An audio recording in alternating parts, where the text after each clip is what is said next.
kayaknya udah pada besar-besar. Di mana dulu ya, di mana ada hutan gundul pasti saya tanam. Sekarang udah pada gede-gede. Padahal prinsipnya kalau lewat ke sana merasakan kebanggaan diri sendiri.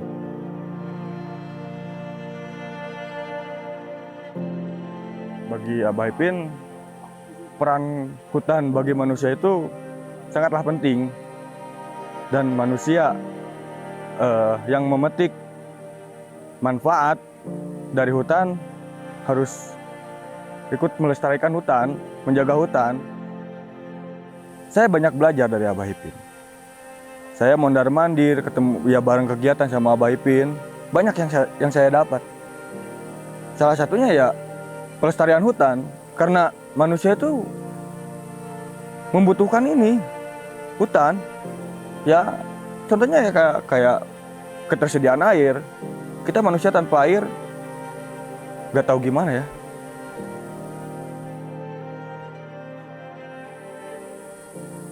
Dan secara secara tidak langsung hutan pun juga punya hak untuk diperhatikan oleh kita semua. Dan satu lagi, harus punya mental orang gila.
Kan tadinya bekas longsoran Papandayan tahun 2002 ya.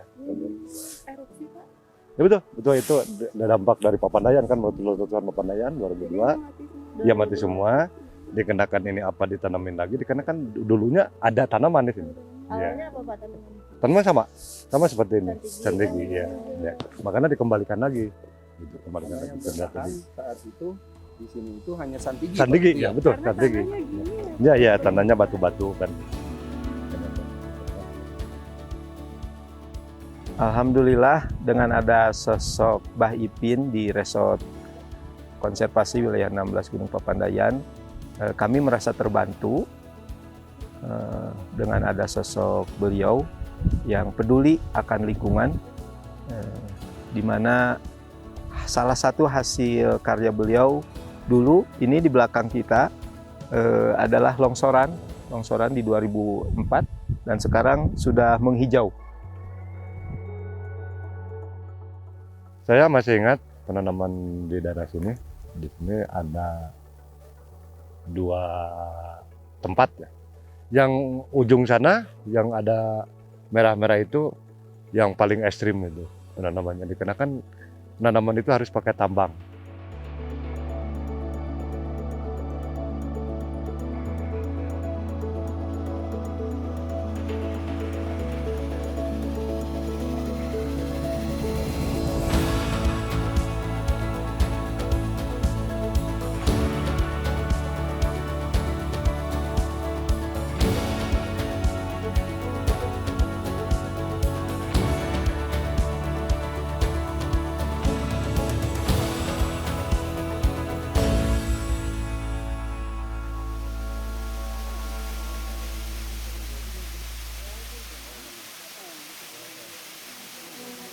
Dulu itu Abah pernah cerita,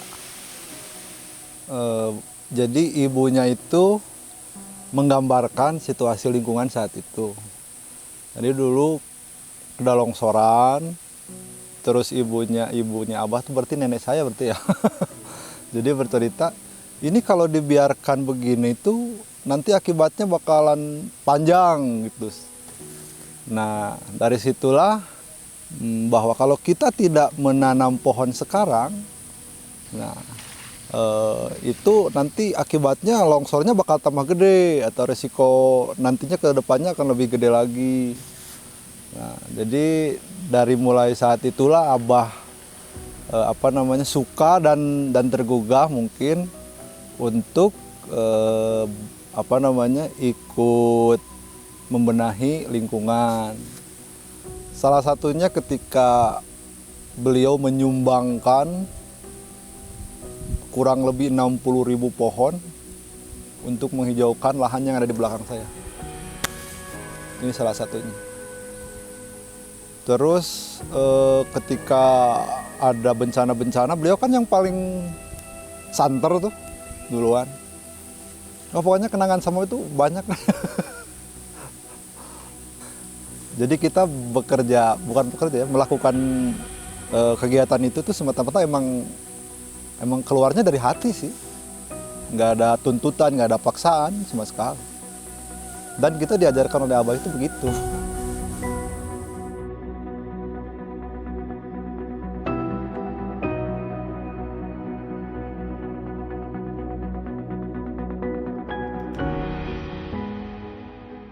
Saya salut dengan Mbah Ipin. Alhamdulillah, bahkan di Desa Sirnajaya ada embung air situ Cisepan di situ. Alhamdulillah tanpa ada bantuan dari desa, tanpa ada bantuan dari pemerintah, dia sampai mengerjakan dengan cangkul dengan warga masyarakat di situ.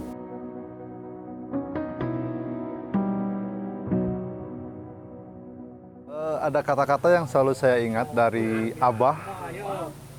Jadi bencana itu bukan semata-mata kita lihat ada longsor, kita lihat ada banjir bandang, bukan seperti itu.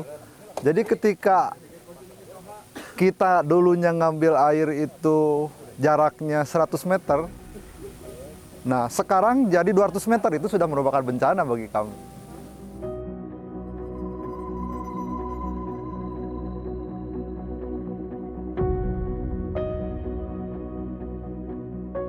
Kegiatan perambahan kawasan hutan, perburuan satwa liar di dalam kawasan hutan, dan kegiatan lain yang tidak selaras dengan tujuan konservasi itu menjadi hambatan buat kami yang harus kita atasi. Maka dari itu kita menjadi wajib hukumnya untuk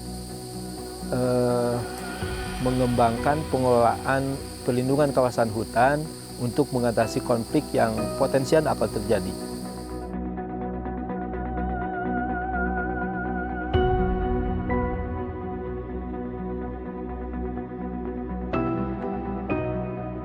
Karena Mbah Ipin terkenal sebagai penebar virus reboisasi, maka terbentuklah komunitas Rawayan. Dan di sini salah satu bukti yang tadinya bekas longsoran, sekarang yang sudah terlihat kembali hijau.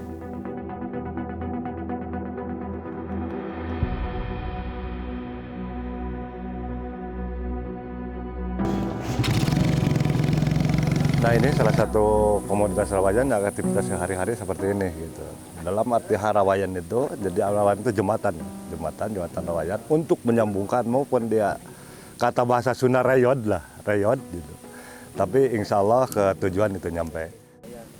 Yang paling saya banggakan karena ya Rawayan itu yang pertama solidaritasnya sangat kuat. Jadi kita itu seperti keluarga. Yang kedua yang saya banggakan dari komunitas dan dari anak-anak sendiri itu mereka nggak pernah ngeluh dalam hal apapun untuk lingkungan gitu maksudnya. Karena kan banyak hal kegiatan itu seperti tadi. Di mana kebakaran pasti ada di sana. Ada bencana misalkan seperti kasus banjir bandang ada di sana. Terus ada penanaman sama juga ada di sana. Gitu. Jadi aktivitas Rawayan itu seperti itulah kira-kira. Yang akan Rawayan lakukan sepanjang kita masih bernafas, sepanjang kita masih hidup, kita akan terus berjuang untuk memperlambat kerusakan lingkungan. Seperti itu. Halo. Rawayan! Rawayan!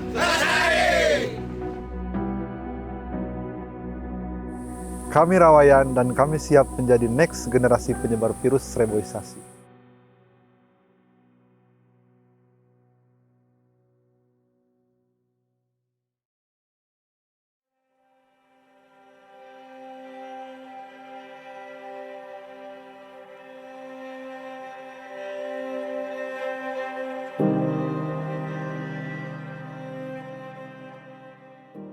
Cagar alam Gunung Papandayan ini adalah kawasan konservasi yang memiliki fungsi utama sebagai kawasan untuk melindungi atau melestarikan satwa liar atau keanekaragaman hayati, dan sekaligus menjadi sistem penyangga kehidupan karena dari cagar alam inilah mengalir air, udara yang bersih bagi masyarakat sekitarnya.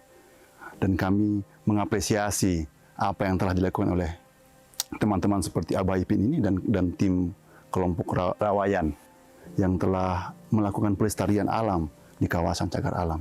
Semoga apa yang dilakukan Abah Ipin ini bisa menjadi inspirasi bagi generasi selanjutnya untuk terus menjaga kelestarian alam di gunung atau di cagar alam Gunung Papandayan ini.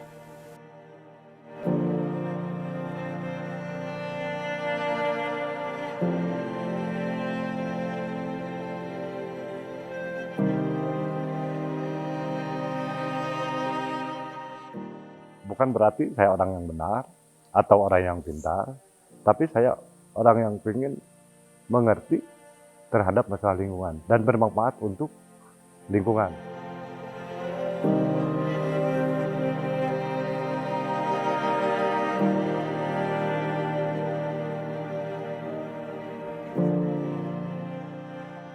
Wah, udah besar nih. Ente tong polontong nih, tong polontong. Urang nyaho ti leutikna maneh ti bijina nya. Mudah-mudahan ini bermanfaat ke masyarakat nya jeung ke alamnya sendiri. Titip gitu ya.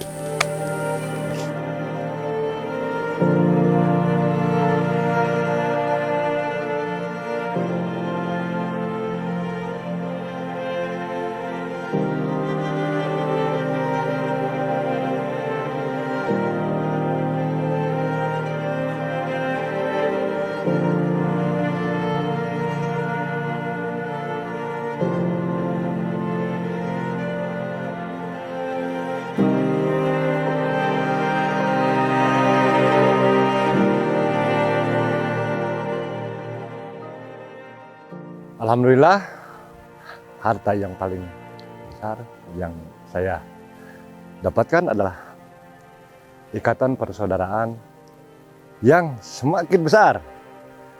Ikatan persaudaraan ini adalah harta yang tidak ternilai harganya.